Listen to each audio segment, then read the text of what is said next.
waɗannan ilmomin da suka tattaru akan Malik su ne sai suka bayyana a cikin muwatta. don haka ka sanya muwatta ka gani.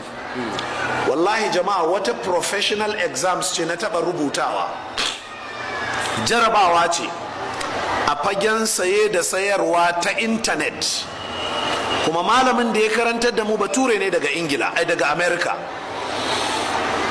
Ya ce kuma yana so a yi bincike mai zurfi, a zo da hujja wadda shi kanshi za ta motsa tunanin shi.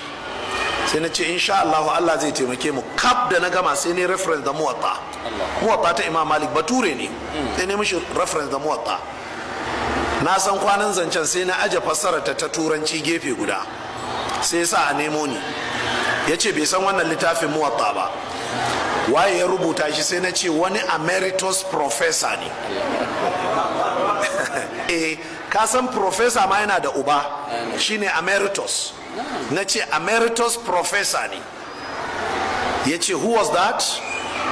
Na ce Imam Malik ibn Anas. Ya ce bai taba jin shi ba. Na ce ya rasu 1200 years ago. Ya ce wow, my God.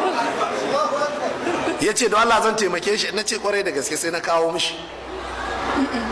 Electronic commerce easy, wato sayan abu ta hanyar intanet. Ai siffa ce, za a siffanta maka rediyon nan a intanet, za a ce ga yadda yake.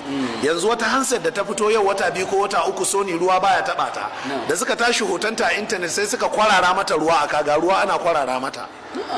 To za ka iya bude ta a intanet din, ka duba nan, ka duba nan, ka duba nan.